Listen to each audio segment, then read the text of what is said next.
ہر سال جب عید الاضحیٰ آتی ہے تو لاکھوں مسلمان دنیا بھر میں جانوروں کو ذبح کرتے ہیں۔ 2024 پی ٹی آئی کی رپورٹ کے مطابق صرف پاکستان میں ہی 6.8 ملین جانوروں کو عید الاضحیٰ پر قربان کیا گیا۔ لیکن اس ٹریڈیشن کے خلاف کچھ آوازیں بھی بلند ہوتی ہیں، کچھ سوالات، کچھ اعتراضات، خاص طور پر ہندوؤں کی جانب سے۔ یہ ظلم ہے، سراسر ظلم ہے۔ کسی جاندار جیو کو تکلیف پہنچا کر کیسے خدا کو راضی کیا جا سکتا ہے؟ یہ کیسی عبادت ہے؟ آئیے جانتے ہیں۔ کیا اسلام واقعی ظلم سکھاتا ہے؟ کہ قربانی صرف خون بہانے کا نام ہے؟ اور سب سے بڑھ کر کیا یہ روایت صرف اسلام تک ہی محدود ہے؟ آج کی اس ویڈیو میں ہم کھولیں گے سچائی کے وہ دروازے جن کے پیچھے چھپی ہے قربانی کی اصل روح، تاریخ اور منطق۔ اور اس ویڈیو کے آخر میں ایک سائنٹیفک ریسرچ کے بارے میں بھی بتاؤں گا، جس کے مطابق مسلمان جس طریقے سے جانور کو حلال کرتے ہیں اس طریقے سے جانور کو تکلیف نہیں ہوتی۔ تو آئیے سنی سنائی باتوں کو چھوڑ کر معاملے کو حقیقت کی نظر سے دیکھتے اور سمجھتے ہیں۔ اب بغیر دیر کیے ویڈیو کا آغاز کرتے ہیں۔ ہم گائے کو ماتا مانتے ہیں۔ کس کو ماتا مانتے ہیں؟ انڈیا کی کئی ریاستوں میں گائے کو ذبح کرنا جرم ہے، جیسے اتر پردیش، مدھیہ پردیش، گجرات، ہریانہ، پنجاب اور ہماچل پردیش۔ لیکن کچھ ریاستوں میں جیسے ویسٹ بنگال میں یہ جرم نہیں، بلکہ اس کے لیے ایک سرٹیفکیٹ چاہیے۔ اب اس پر بات کرتے ہیں کہ یہ قربانی کا تصور آیا کہاں سے۔ تو چلیے چلتے ہیں وقت کی اس گھڑی میں جہاں ایک باپ نے رب کے حکم پر اپنے بیٹے کو قربان کرنے کا فیصلہ کیا۔ جی ہاں، بات ہو رہی ہے حضرت ابراہیم علیہ السلام کی قربانی کی، وہ پہلی روشن مثال جس نے تاریخ کا رخ بدل دیا۔ یہ کہانی شروع ہوتی ہے ابراہیم علیہ السلام کی ایک دعا سے۔ اس وقت ان کی عمر 87 سال ہے اور ان کی زوجہ ہاجرہ بھی 80 سال کی ہیں۔ دونوں اب بوڑھے ہو چکے ہیں۔ وہ اللہ سے دعا کرتے ہیں، اے میرے رب، مجھے نیک صالح اولاد عطا فرما۔ قرآن کریم کی سورۃ الصافات میں یہ واقعہ بیان ہوا ہے۔ پھر اللہ نے فرمایا تو ہم نے اسے ایک بردبار یعنی برداشت والے بچے کی بشارت دی۔ مسلمانوں کے 90 سے 95% علماء اس بات پر متفق ہیں کہ یہ بچہ حضرت اسماعیل علیہ السلام ہے، لیکن کچھ کی رائے سے مختلف ہے۔ اس پر کسی اور ویڈیو میں بات کریں گے۔ اب کئی سال گزر گئے، وہ بچہ اب جوان ہو رہا تھا۔ ابراہیم خلیل اللہ علیہ السلام کے بڑھاپے کا سہارا بن رہا تھا۔ تو ایک رات خلیل اللہ کو اپنے رب کی طرف سے ایک خواب آیا۔ حکم آیا کہ اپنے بڑھاپے کے سہارے اپنے اکلوتے بیٹے کو اللہ کی راہ میں ذبح کر دو۔ اس حکم کا ذکر انہوں نے اپنے بیٹے سے کیا تو نبی زادے نے جواب دیا، ابا، جو حکم ہوا ہے اس پر عمل کیجیے، انشاءاللہ آپ مجھے صبر کرنے والوں میں پائیں گے۔ پھر انہوں نے اپنی زوجہ کو بھی اس حکم سے آگاہ کیا اور اپنے بیٹے کو قربان کرنے کے لیے روانہ ہو رہے تھے کہ شیطان آ گیا۔ شیطان نے پہلے حضرت ابراہیم علیہ السلام کو بہکانے کی کوشش کی، لیکن وہ تو نبی تھے اور اس کے بہکاوے میں نہ آئے اور اسے کنکریاں ماری۔ اس کو رمی کرنا کہتے ہیں۔ اس طرح اسماعیل علیہ السلام کے پاس بھی وہ گیا، لیکن اس کی یہ کوشش بھی ناکام ہوئی اور اسماعیل علیہ السلام نے بھی اپنے والد کی طرح اسے کنکریاں ماری۔ شیطان نے آخری کوشش کی اور حضرت ہاجرہ علیہ السلام کو بہکانا چاہا۔ اس نے کہا کہ اپنے شوہر کو روکو، وہ یہ کیا کرنے جا رہا ہے؟ کیا کوئی باپ بھی اپنے بیٹے کو ذبح کرتا ہے؟ لیکن نبی کی زوجہ نے کہا، اگر یہ اللہ کا حکم ہے تو میں راضی۔ اس طرح ان تینوں نے شیطان کو کنکریاں ماری، جو آج بھی حج کے موقع پر رمی کی شکل میں ماری جاتی۔ ابراہیم علیہ السلام نے اپنے بیٹے کو پیشانی کے بل لٹا دیا۔ بیٹے کا چہرہ دیکھ کر کہیں دل مضطرب نہ ہو اور کوئی جھجک محسوس نہ ہو۔ پھر ابراہیم علیہ السلام نے چھری اٹھائی اور صرف اپنے خالق کی محبت اور فرما برداری کی خاطر بیٹے کو قربان کرنے ہی والے تھے کہ آسمان سے آواز آئی، اے ابراہیم، یقیناً تو نے اپنے خواب کو سچا کر دکھایا۔ بے شک ہم نیکی کرنے والوں کو اسی طرح جزا دیتے ہیں۔ پھر ان کے بیٹے کی جگہ جنت سے ایک مینڈا قربانی کے لیے لایا گیا اور اسے قربان کر دیا گیا۔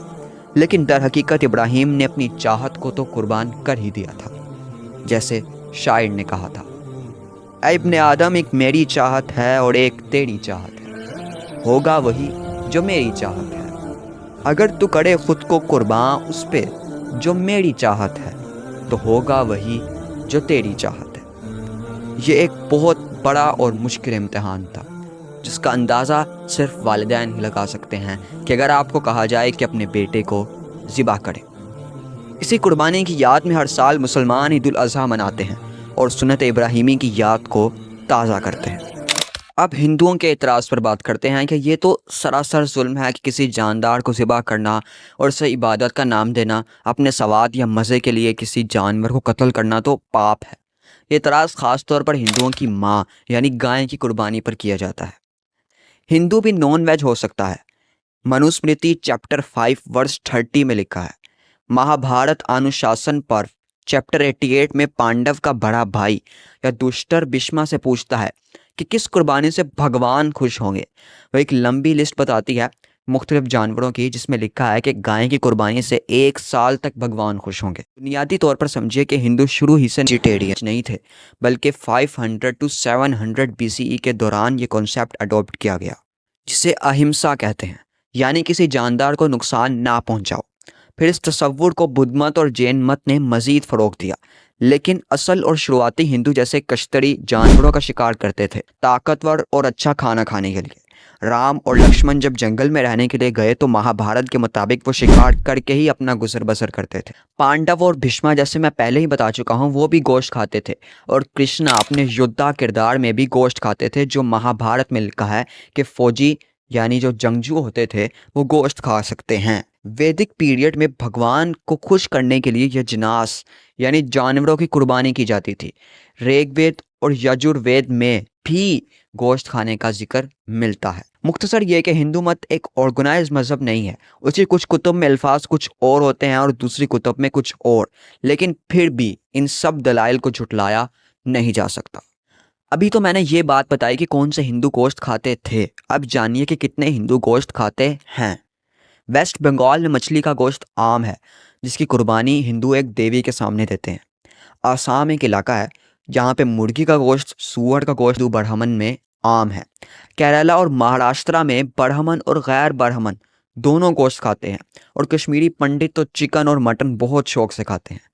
اور یہ ویڈیو دیکھیے جہاں پر رنبیر کپور بھی گوشت کھا رہے ہیں۔ چلو ہندوؤں کا یہ اعتراض تو غلط ثابت ہو گیا کہ ہندو نان ویج نہیں ہو سکتے، بلکہ ہندوؤں میں بھی کئی لوگ نان ویج ہیں اور وہ جانوروں کو ذبح کرتے ہیں اور ان کو کھاتے بھی ہیں۔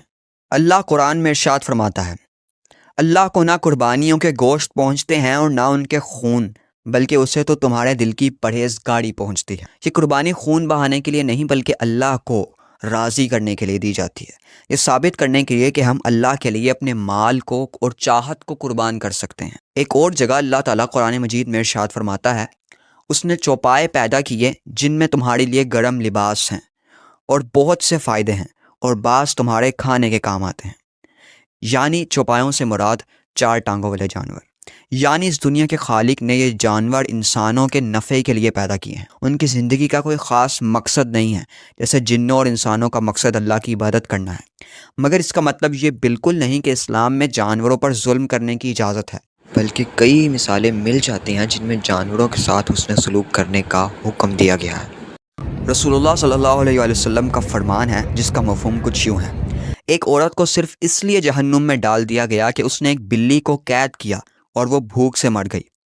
رسول اللہ صلی اللہ علیہ وسلم نے ایک اور جگہ ارشاد فرمایا جس کا مفہوم کچھ یوں ہے، ایک فاحشہ عورت جیسے یعنی ناچنے والی طوائف، آج کے دور میں اداکارہ یا کوئی بھی سیکس ورکر، صرف اس وجہ سے بخش دی گئی یعنی جنت میں جائے گی کہ اس نے ایک کتے کے بچے کو جو پیاسا تھا اور موت کے قریب تھا اسے پانی پلایا۔ اس کے علاوہ اونٹ کی پکار سننا اور اس کا غم بانٹنا اور اس کے مالک کو حکم دینا کہ اس سے زیادہ کام نہ لیا کرو، چڑیا کے بچوں کو ان کی ماں کے پاس بھیجنا، یہ واقعات جانوروں پر رحم کرنے کی بہترین مثالیں ہیں۔ رسول اللہ صلی اللہ علیہ وسلم نے فرمایا، مفہوم یوں ہے کہ جب تم ذبح کرو تو اچھے طریقے سے ذبح کرو، تمہارے ہر آدمی کو چاہیے کہ اپنی چھری تیز کرے اور اپنے قربانی کے جانور کو آرام پہنچائے۔ اس حدیث سے ظاہر ہوتا ہے کہ اپنی چھری کو تیز کرنے کا حکم دیا گیا ہے تاکہ جانور کو سکون پہنچے اور اسے تکلیف نہ ہو۔ اب آپ کہیں گے کہ یہ کیسے ممکن ہے کہ جانور کو ذبح کیا جائے اور اسے تکلیف نہ ہو؟ 1770 میں جرمنی میں 2 سائنسدانوں نے ایک ایکسپیریمنٹ کیا جن کے نام ڈاکٹر ولہلم شولز اینڈ ڈاکٹر ہازم تھے۔ اس تجربے میں ECG مشین کے ذریعے جو جانور یا انسان کے سر پر رکھی جاتی ہے اور اس کے دماغ کی ویوز ڈیٹیکٹ کی جاتی ہیں، اس سے یہ ثابت کیا گیا کہ اسلامی طریقے کے مطابق چھری تیز کر کے جب جانور کو ذبح کیا جاتا ہے تو پہلے 3 سیکنڈ میں اسے کوئی درد محسوس نہیں ہوتا، اگلے 3 سیکنڈ میں وہ بے ہوش یعنی نیند کی حالت میں چلا جاتا ہے اور 9 سیکنڈ مکمل ہونے سے پہلے ہی اس کے دماغ کی لہریں ختم ہو جاتی ہیں، یعنی کہ وہ مر جاتا ہے۔ اس تجربے نے یہ ثابت کر دیا کہ اس طرح جانور کو تکلیف نہیں ہوتی۔ آپ اس کے متعلق انٹرنیٹ پر بھی سرچ کر سکتے ہیں۔ سائنس چاہے کچھ بھی کہے، کچھ بھی لکھا ہو، مسلمانوں کو اس کی کوئی پرواہ نہیں۔ مسلمان قربانی کرتے ہیں اور کرتے رہیں گے، کیونکہ یہ ساری دنیا کے خالق و مالک اللہ قادر مطلق کا حکم ہے۔ میں نے اس ویڈیو میں یہ ثابت کرنے کی کوشش کی ہے کہ اسلام پر اور مسلمانوں پر جو ظالم ہونے کا ٹیگ لگایا جاتا ہے اس کی حقیقت کیا ہے۔ اس ویڈیو کے اندر میں نے جو بھی باتیں کی ہیں وہ مستند اور صحیح باتیں ہیں۔ اگر آپ کو کسی بات پر اعتراض ہے تو کمنٹ سیکشن میں پوچھ سکتے ہیں، میں اس کا حوالہ دے سکتا ہوں، یا پھر آپ انٹرنیٹ پر خود بھی ریسرچ کر سکتے ہیں۔ تو دوستو، ہماری یہ ویڈیو یہیں پر ختم ہوتی ہے۔ اس طرح کی مزید اسلامک، انفارمیٹیو، سائنٹیفک اور ہسٹوریکل ویڈیوز دیکھنے کے لیے سبسکرائب کریں۔ مجھے امید ہے کہ آپ کو یہ ویڈیو ضرور پسند آئی ہوگی۔ اگر آپ کو یہ ویڈیو پسند آئی ہے تو ویڈیو کو لائک اور چینل کو سبسکرائب کر دیجیے۔ آپ کا دیکھنے کا بہت بہت شکریہ۔ اللہ حافظ، اللہ نگہبان۔